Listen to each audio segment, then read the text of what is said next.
ఈరోజు ధ్యానము యోహాను సువార్త 4వ అధ్యాయము 7-8 వచనంలో యేసుక్రీస్తు ప్రభువారు సమరయ స్త్రీ వద్దకు వచ్చి నాకు దాహమున కిమ్మని ప్రభువారు ఆమెను అడిగి ఉన్నాడు. ఇక్కడ గమనించినట్లయితే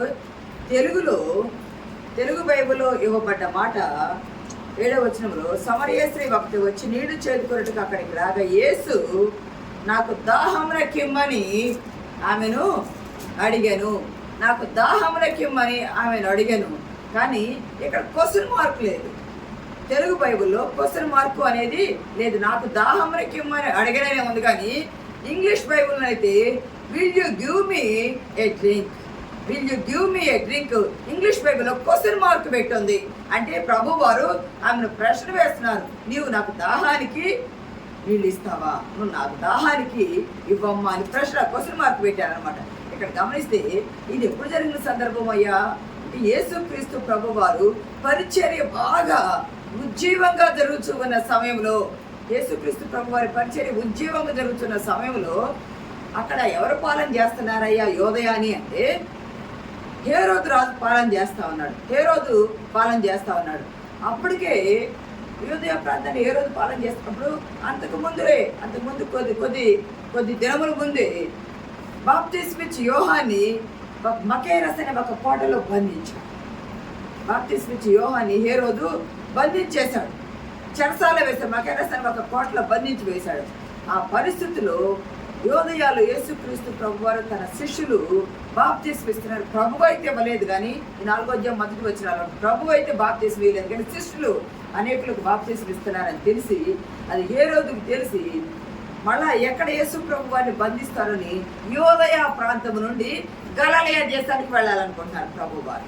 ప్రభువును బంధిస్తే బాప్తిస్మ ఇచ్చి యోహాను బంధించారు. ఆయన పని అయిపోయింది. ప్రభువులకు బాప్తిస్మ ఇచ్చారు, ఆయన వచ్చిన పని అయిపోయింది. కానీ యేసుక్రీస్తు ప్రభు వారిని బంధించారనుకో ప్రభు వారు వచ్చిన పని కాలేదు. ఆయన శిలువ మరణం పొందాలి, ఆ సమయం రాలేదు. కాబట్టి ప్రభు వారు పట్టబడకూడదు. ఈయన ఎంక్వైరీ చేస్తున్నాడు హేరోదు. ఎందుకంటే ఆయన మామూలు తన సింహాసనం ఎక్కడ పోయిద్దో అని అడ్డుగా ఉన్న ప్రతి ఒక్కరిని చంపించే మనసు కలిగిన వాడు కదా.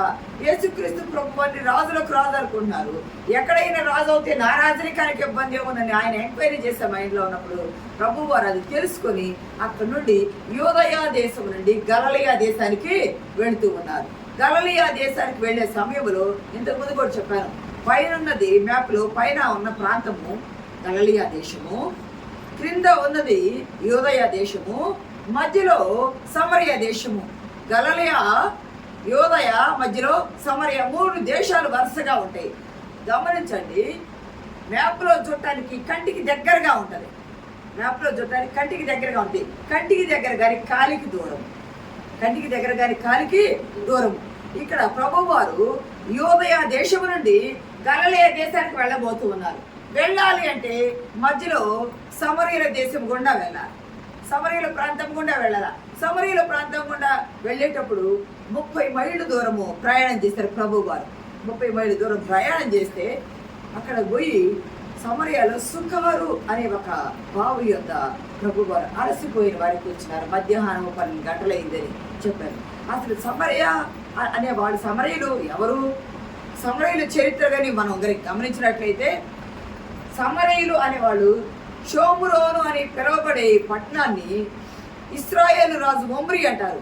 ఆహాబ్ అని ఉన్నాడు కదా, ఏలియా కాలంలో ఆహాబ్ అని ఒక రాజు ఉన్నాడు కదా, అతని పితరుడు ఒమ్రీ అనే అతను ఏం చేశాడంటే ఈ కొండ మీద ఈ సమరయ పట్టణాన్ని కట్టించాడు.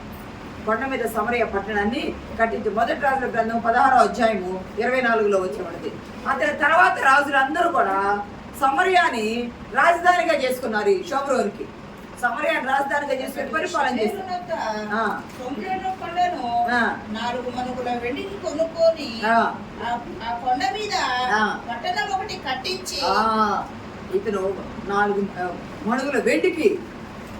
పెట్టి ఆ కొండను కొని అక్కడ పట్టణాన్ని కట్టించాడు ఒమ్రీ అనే రాజు. అతని తర్వాత వచ్చిన వాళ్ళు రాజులు ఏం చేశారంటే సమరయాని రాజధానిగా చేసుకున్నారు. సమరయాని మన ఇప్పుడు ఇండియా రాజధాని న్యూఢిల్లీ చేసుకున్న రీతిగా రాజధానిగా చేసుకున్నారు. అయితే ఇక్కడ గమనించినట్లయితే క్రీస్తుకు పూర్వము 700 సంవత్సరాల్లో అష్షూరు రాజు ఏం చేశాడంటే ఈ సమరయులు ఉన్న ప్రాంతం ఉంది కదా, ఈ ప్రాంతాన్ని పట్టుకొని వెళ్ళిపోయాడు. ఇక్కడ ప్రాంతాన్ని చెరగబట్టుకొని వెళ్ళిపోతే ఆయన అక్కడ ప్రజలను ఎవరో పనికి రాని వారిని, వృద్ధులను, చిన్నపిల్లలను, ఎందుకు ఏమి చేయలేని వారు కొంతమంది నుంచి మంచి వాళ్ళందరినీ తీసుకొని వెళ్ళిపోయారు కదా. వెళ్ళిపోయి అక్కడ ఏం చేస్తారంటే వేరే ప్రాంతాలు బబులోను ఆ ప్రాంతాల నుండి కొంతమంది ప్రజలను వలస తీసుకొచ్చి మళ్ళీ ఈ ప్రాంతంలో సమరయ ప్రాంతంలో స్థిరపరిచాడు. ఇక్కడ ప్రజలు ఎక్కడే ఉంటే మళ్ళీ తిరిగి వృద్ధి అవుతారు, తిరుగుబాటు చేస్తారు. కాబట్టి మా పాలన కడ్డు లేకుండా ఉండాలని చెప్పి ఏం చేశారంటే బైబిలోను దేశం ఆ ప్రాంతాల నుండి కొంతమంది ప్రజలను తీసుకొచ్చి ఈ సమరయ ప్రాంతంలో స్థిరపరిస్తే, మరి ఇక్కడ ఉన్న పిల్లలు ఇశ్రాయేలు పిల్లలు ఉంటారు కదా, వాళ్ళు పెరిగి పెద్దవాళ్ళు అవుతారు కదా, వాళ్ళకి వివాహాలు కావాలి. అప్పుడు ఏం చేయాలంటే బయట నుండి వచ్చినటువంటి అన్యుల పిల్లల్ని వివాహాలు చేసుకున్నారు. ఇక్కడ ఉన్న పిల్లలు వలస వచ్చిన అన్యుల పిల్లల్ని వివాహాలు చేసుకున్నప్పుడు వారికి జన్మించిన సంతానమే ఈ సమరయ.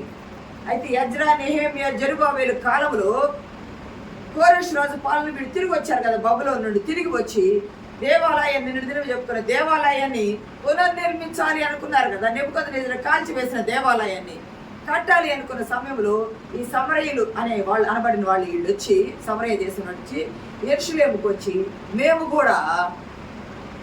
కూడా దేవాలయం కట్టడంలో సహాయం చేస్తాము, అన్నప్పుడు ఈ యూదులు అంటున్నారు మీరు వద్దు, మీరు కట్టడానికి వీలు లేదు, ఎందుకంటే మీరు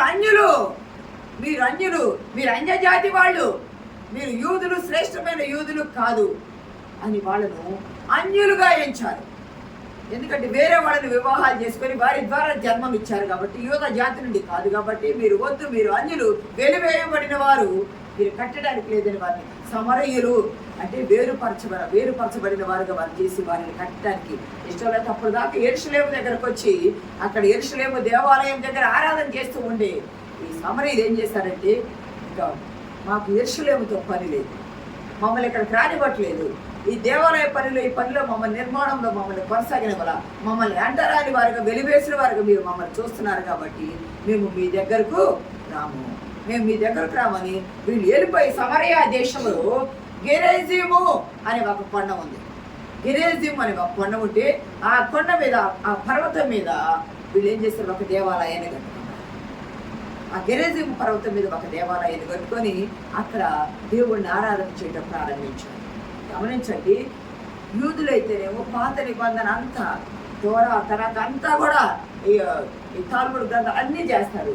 కానీ ఈ గెరేజీము కొండ మీద కట్టబడ్డ దేవాలయం సమరయులు కట్టుకున్న దానిలో మోషే ద్వారా రాయబడ్డ ధర్మశాస్త్రం 5 గ్రంథాలు ఉన్నాయి కదా, ఆదికాండం, నిర్గమకాండం, లేవియకాండం, సంఖ్యాకాండం, ద్వితీయోపదేశకాండం, ఈ 5 పంచ ఖండాలను మాత్రమే వాళ్ళు చదువుతారు.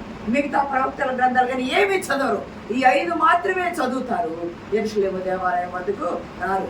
అప్పటి నుండి యెజ్రా కాలం దగ్గర నుండి ఈ సమరయులకు యూదులకు సాంగత్యం లేదు, సమరయులకు యూదులకు పడదు, విరోధం అయిపోయారు. ఎందుకంటే యూదులు రానీలేదని విరోధం అయిపోయారు. అందుకే యేసుక్రీస్తు ప్రభు వారు, అసలు ఇంకోటి ఏంటంటే యేసుక్రీస్తు ప్రభు వారు వెళ్ళి అక్కడ కూర్చున్నారు. కానీ యూదులంట గలిలయ దేశం వెళ్ళాలంటే సమరయ గుండా వెళ్ళాలి కదా, సమరయ గుండా ప్రయాణం చేయడానికి కూడా ఇష్టపడరంట ఆ ప్రాంతం గుండా. అంటే అంత దూరపరిచారు సమరయను అన్యులు అని. అయితే మరి ఎట్లా వెళ్తారా అంటే యోర్దాను నది తూర్పు ప్రాంతం నుండి తిరిగి వెళ్తారంటే గలిలయకి వెళ్ళాలంటే యోర్దాను నది ఉంటుంది కదా, ఆ నది దాటి ఆ తూర్పు ప్రాంతం గుండా తిరిగి వెళ్తారు. కానీ దగ్గరగా ఉన్న సమరయ దేశం గుండా గలిలయ దేశానికి వెళ్ళాలంటే అట్లా అసలు ఆ ప్రాంతాన్ని నడవడానికే ఇష్టపడకుండా ఉండే యూదులు ఇప్పుడు యేసుక్రీస్తు ప్రభు వారు వెళ్ళి సుఖారాను బావి యొద్ద ఉండి 12 గంటల సమయంలో ఈమె వస్తూ ఉన్నప్పుడు నీళ్ళ దగ్గరకు వచ్చింది, బావి యొద్దకు వచ్చింది. గమనించండి, ఆ మాట ప్రభు అడుగుతున్నాడు, అమ్మా మాట అన్నారు కదా, will you give me a drink, నాకు దాహమునకు నీళ్ళు ఇస్తామని ప్రభు వారు అక్కడ అడిగారు. అసలు ఆ ప్రాంతంలో నడవడానికి ఇష్టపడకుండా ఉండే యూదులు యేసుక్రీస్తు ప్రభు వారు 30 మైళ్ళు ప్రయాణం చేసి అక్కడికి వెళ్ళి 12 గంటలప్పుడు ఆ బావి యొద్ద కూర్చున్నారు. ఆ బావి ఎవరిచ్చిందయ్యా అంటే యాకోబు యాకోబు కాలంలో పాత నిబంధనలో హామోరు కుమారుల యొద్ద కొని హామోరు కుమారుల యొద్ద కొని ఆ బావి ఆ స్థలము ఉన్నటువంటి స్థలము. ఈ స్థలములోనే, ఈ ప్రాంతంలోనే యేసేపు సమాధి కూడా ఎఫ్రాయిం మన్యం కూడా ఎక్కడ వచ్చి యేసేపు సమాధి కూడా ఇక్కడే ఉండింది అంటారు. దేవుడు పెట్టారా 30 మైళ్ళు ప్రయాణం చేసి వెళ్ళిన ప్రభు వారు అక్కడ కూర్చొని ఉండగా ఆ శ్రీరాగా యూదులు నడవరు, ఆ ప్రాంతంలో యూదులు వాళ్ళతో మాట్లాడు, వాళ్ళతో సాంగత్యం చేయరు. కానీ యేసుక్రీస్తు ప్రభు వారి దృష్టిలో పరిసయుడు సమరయుడు ఇద్దరు కూడా సమానమే. పరిసయుడు ఎంతో, సమరయుడు కూడా అంతే. ఎందుకు వచ్చాడయ్యా యేసుక్రీస్తు ప్రభు వారంటే పాపులను రక్షించడానికే కదా యేసుక్రీస్తు ప్రభు వారు వచ్చారు. ఎందుకు వచ్చారయ్యా యేసుక్రీస్తు ప్రభు వారంటే నశించిన దానిని రక్షించడానికే కదా యేసుక్రీస్తు ప్రభు వారు వచ్చారు. ఎందుకయ్యా అంటే గుట్టలో పడిపోయిన గొర్రెలను పైకి తీసి నిలవబెట్టడానికేగా వచ్చింది. ఏ సంగమా దేవుని బిడ్డలారా, ప్రభు వారు అక్కడికి వచ్చి నడిచిపోవడం వల్ల, ఆయన నడవడం వల్ల అలసిపోయారు. ఎండ ఎక్కువగా ఉంది, శారీరక దాహమై ఉండవచ్చు. అక్కడికి వచ్చి కూర్చొని అక్కడ ప్రభు వారు అడుగుతున్నారు, నాకు దాహమునకు నీళ్ళు ఇస్తావా? ఇంకొక విషయం మనం చెప్పుకోవాలి. వాస్తవంగా నీళ్లు కావాలి అని అనుకునేవాళ్ళు ఎవరైనా నీళ్లు తోడుకోవడానికి వచ్చేవాళ్ళు ఉదయకాల సమయంలో వెళ్తారు. ఉదయకాలం తోడుకుంటారు. పనులు ఎక్కువ ఉదయకాలమే ఉంటాయి, లేదా సాయంకాలము ఉంటాయి. మీరు గమనించారా? ఆదికాండం 24వ అధ్యాయంలో 11వ వచనంలో, ఆదికాండము 24వ అధ్యాయము 11వ వచనం, సాయంకాలం స్త్రీలు నీళ్లు చేదుకొనవచ్చు వేళకు. స్త్రీలు ఎప్పుడు వస్తారు నీళ్లు చేదుకోవడానికి? ఇక్కడ సాయంకాలం, ఆదికాండంలో సాయంకాలం ముందు నీళ్లు చేదుకోవడానికి వస్తారు. ఇదే ఆదికాండం 29వ అధ్యాయంలో కూడా రాహేలు కూడా తన గొర్రెలకు నీళ్లు పెట్టడానికి సాయంకాల సమయంలో మందను తోలుకొని వచ్చింది. దేవుని పెట్టారా? అటువంటి సమయంలో సాయంకాలము నీళ్లు కానీ, ఉదయకాలం కానీ సాయంకాలం కానీ నీళ్లు తోడుకోవడానికి స్త్రీలు రావాలి. కానీ మధ్యాహ్న కాల సమయంలో వచ్చింది. ఎవరూ లేని సమయంలో ఈమె ఒంటరిగా వచ్చింది. కుండ చేత పట్టుకొని అక్కడికి వచ్చింది. అయితే ప్రభు వారు ఇక్కడ ఆయన మాట్లాడే సమయంలో వారి శిష్యులు లేరు. శిష్యులు ఊర్లోకి వెళ్ళి ఆహారం కొనడానికి ఊర్లోనికి వెళ్ళారు. శిష్యులు వచ్చేటప్పటికి ఆహారము ఈ ప్రభు వారితో మాట్లాడుతున్నారు. ఆహారం తీసుకొని వచ్చేటప్పటికి ప్రభు వారితో మాట్లాడుతున్నాడు. యోదయ సాంప్రదాయంలో పరాయి స్త్రీలతో యోధా బోధకులు ఎక్కువ సమయం మాట్లాడరు. వేరొకరి భార్యతో అసలు మాట్లాడరు. స్త్రీలతో ఎక్కువ సమయం మాట్లాడరు, వేరొకరి భార్యతో అసలు మాట్లాడడానికి ఇష్టపడరు. ఎందుకంటే వేరే అపార్థాలుగా వస్తాయి ఒకటి. రెండవది, అలా స్త్రీలతో మాట్లాడుతూ ఉంటే దేవుని వాక్యము ధ్యానము చేయకుండా దృష్టి మరలిపోయింది అని మాట్లాడడానికి ఇష్టపడరు. పైగా ఈమె సమరయ స్త్రీ, అన్యశ్రీగా ఎంచబడ్డామే ఏమొచ్చింది. పైగా ఈమె ఒక పాపపు స్త్రీ అని తర్వాత లేఖన భాగాల్లో వస్తుంది. పాపపు స్త్రీ అని వస్తుంది. ఇక్కడ గమనించినట్లయితే ఆమెను అడుగుతూ ఉన్నాడు. ఈ 4 చదవడం ఒకసారి.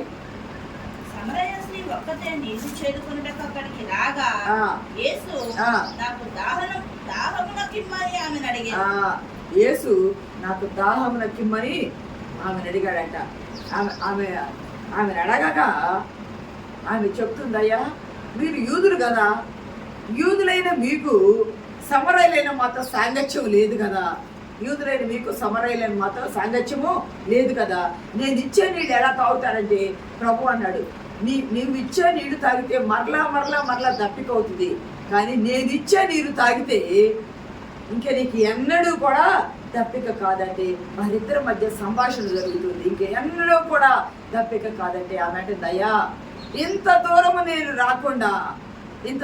నేను రాకుండా ఉండునట్లు నాకు ఆ నీరు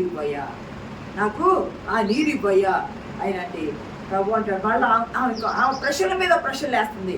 మీరు యూదులు కదా, ఒక ప్రశ్న వేసింది. నీ దగ్గర తాడు లేదు కదా, బకెట్ లేదు కదా, చేదుకోవడానికి మీరు ఎలా చేదుకుంటారు? అది 100 అడుగులు పైన లోతు ఉన్న యాకోబు కాలంలో తవ్వించిన బావి, తన కుమారులకు వారసత్వంగా వస్తున్న బావి. ఆ బావి వద్ద కూర్చున్నాడు. నువ్వు ఆయన చెప్తా, నేను ఇచ్చే నీళ్లు తాగుతుంటే నువ్వంతా గొప్పవాడివే? మన పితరుడంటే మీకు మాకు అబ్రహాము పితరుడైన గమనించింది. మన పితరుడైన అబ్రహాము కంటే నీవు గొప్పవాడివా? మన పితరుడైన అబ్రహాము కంటే నీవు గొప్పవాడివని ప్రశ్న వేసింది.